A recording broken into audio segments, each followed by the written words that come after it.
Hi, I'm Sarah. And I'm Luke. In this session, we'll tackle the top Galaxy Z Fold7 FAQs, clear up the mysteries and show you how we've packed as much power and so many features into a foldable that truly delivers.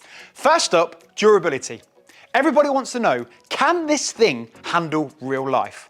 The Samsung Galaxy Z Fold7's got a new Armor Flex hinge, IP48 water and dust protection, as well as being our slimmest ever. And of course, battery life. With a 4,400 milliamp hour, giving you all the power needed to survive the entire day. What about cameras? Well, let me tell you, this device has leveled up. It's got a monster 200 megapixel main camera, a 12 megapixel ultra wide, 10 megapixel telephoto, and even the inside selfie camera has got an upgrade to a crisp 10 megapixels, plus all the AI magic to clean up your shots. And to top it off, 7 years of software updates. That means this foldable is here to stay. Now, let's resolve those FAQs. So first up, we often get asked, can the Samsung Galaxy Z Fold7 really translate conversations instantly in real time? Well, with Interpreter, it really does just that, and it's so easy to use. Watch this. Right, so to use Interpreter, one of my favorite Galaxy AI features, you have to first find the Interpreter app. You can do that by swiping down from the right-hand side, swipe down again to show you everything available on your quick panel. Your quick panel is where you can find your airplane mode, your Wi-Fi, etc. Towards the bottom, you've got Interpreter. You can move this to the top if you're going to find yourself using it more regularly. I'm going to click on that once, and here you see we are greeted with English and Spanish Mexico. One of my favorite features is the fact that if I'm having a conversation in person using Interpreter, I can actually move the second box to face that other person. How I do that, top right, you'll see those 3 icons. The first icon, if I press that, you'll see it will flip, and I can flip it back and flip it back there. So I now know if I'm having a conversation in front of somebody, they can read what's being said as well as hearing it. So imagine, if you will, I was in Spain and I needed to find directions to the local metro centre. Sarah is going to answer me in Spanish, and let's show you what it does.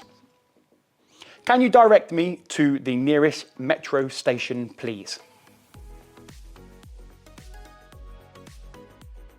¿Puedes dirigirme a la estación de metro más cercana, por favor? Sí, toma la primera a la izquierda y lo verás enfrente. Yes, take the first one on the left and you'll see it in front of you. You will see it in front of you. So clever, and it reads it out, enabling me to read it myself as well. And what I love about Interpreter, whether you notice it or not, it's so clever. It knows when I've finished speaking and when the other person's finished speaking, so you don't have to keep pressing that speech icon. Well, there you go. That's how you use Interpreter, one of my favorite Galaxy AI features. With Interpreter using Galaxy AI, this removes language barriers instantly. Perfect for traveling, business, or assisting someone from another country, or connecting with a new friend. Sarah, when would you use Interpreter the most? Would it be for personal or for business? I think for me, it's when I go on holiday, I like to try the local cuisines. And when you're in a restaurant and I want to ask the waiter, what's the best thing to get on the menu? I just love, so easy, ask the question and they know what I'm saying. What about you? Sticking with the holiday theme, I've used it the most when I get in a taxi. And I want to make sure I'm going to the right place. I don't want to end up at the wrong hotel or the wrong location. So I've used Interpreter the most whilst on holiday, getting the right directions in a taxi. Another question we often get asked is, can I multitask easier on the Galaxy Z Fold7 big screen? And the answer is yes. Let me show you. So to have 2 apps open at once might sound quite difficult, but it really is so easy. So I'm going to open one app, so I'll start with my messages. And at the bottom of the taskbar, you'll see some apps that are already available to me, or if I want to access the entire app library, at the bottom left, you'll see those 9 dots. So I click on that, and there we go. I can select on Google and I can have my maps open. So once I press and hold, I've got the app underneath my finger, I can drop it there. So I've got 2 apps open at once. Or we could have it so maybe we want to drag and drop a picture into Samsung Notes.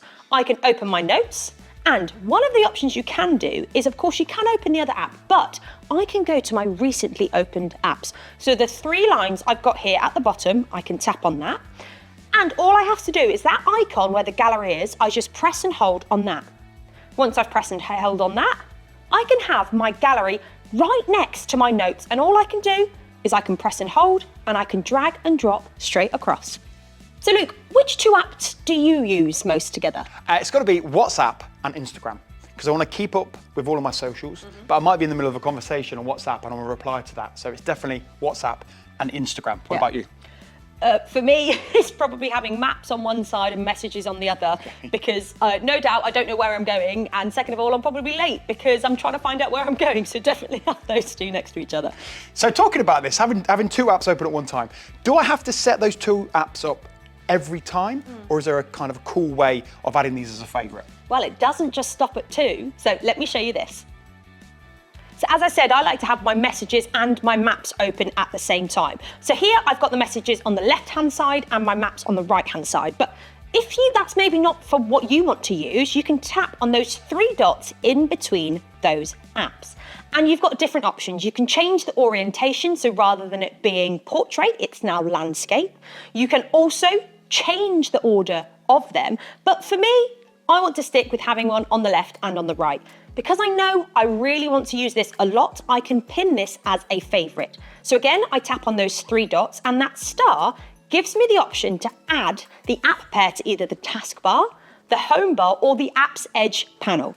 I'm going to click on taskbar, and there it's pinned it right down to the very bottom. So what we'll do is I'm going to close everything, and then I'm going to tap on that just to show you.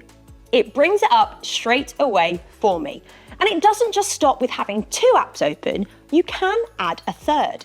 Let's add the phone app onto the bottom left. Again, I just press and hold, and I can drag it up into that section. And again, I can change the orientation, and you can edit this to your heart's content. This creates a personalised workspace that's ready whenever you are. Perfect for work, study, or even streaming and messaging at the same time. Now, Luke, would you set up your multi-window for productivity, entertainment, or maybe both? You know what I use it for? I use it a lot for work. Just today, I had three apps open at the same time. I had my maps open, I had the app that we do our mileage, and I had our app that we use or I schedule it. So I had three apps open at any one time, reminding me where I've been last month in my car. Yeah. What about you? I think for me, I like to be able to have a video streaming on one side, and then having my messages, maybe my notes at the bottom, so I can still feel like I'm working, but I'm also getting the entertainment in, I'm keeping up with the socials, but I'm doing a bit of work at the same time. And finally, one of the other questions we get asked is all around wireless power share. Did you know I can use my battery to charge my friends' devices, my family's devices? As long as they can be charged wirelessly, we can use my battery, your battery, to charge those devices. It is so easy to use. Let me show you how. So I'm going to show you now how to turn on and how to use wireless power share. I absolutely love this. So swipe down for the right to show everything you need to know about your quick panel. Now, bit of a tip here, wireless power share isn't available just yet, so we're gonna have to add it in. Well, we do that by pressing the little kind of pen or pencil icon right top right there, and we're gonna click on edit. So once you've clicked on edit, this lets us take away and add certain applications within our quick panel. And I'm gonna swipe to the right-hand side until I see wireless power share, and it's just there at the bottom row. I'm gonna push and hold that, drag it up, and there we go. And then I'm gonna press on done, and done again. And I now have wireless power share there, ready to share my power with my friends' devices or charge my pair of Galaxy Buds 3 Pro. When I want to do that, I click on wireless power share, and the device will tell me what I need to do. So I need to actually turn my device round, like that. I get my buds and I rest them on top of it, and it gives me a little bit of haptic feedback to let me know they're charging, and also on the buds case it's flashing red to let me know they're charging as well. That's how you use wireless power share. And what I love, Sarah, about wireless power share, it turns your Fold into a power hub. You can charge your earbuds or even a friend's phone. Now, Sarah, question for you. Would you use it to charge your friend's phone, or would you kind of keep your Galaxy Buds or your Galaxy Watch topped up? To be honest, whenever I go out for a day out with my friends, their phone depletes quite quickly throughout the day. So it's usually me with that 4,400 milliamp hours. I've got the most battery power left, so I'm able to share that power with them. What about you? Definitely charging my Galaxy Watch. Yes. We spend a lot of time out in hotels and I'm always forgetting to bring my charger. And after a good solid week of use, I need to charge it. So I'm always using my Z Fold7 to charge my Galaxy Watch. So with the Galaxy Z Fold7, you can break down language barriers with Interpreter, Multitask seamlessly by moving and resizing your apps, build your own custom workspace with multi-window view, and even share your battery using wireless power share. Well, that's it. That's all we've got time for today, and we'll see you again on the next one. bye.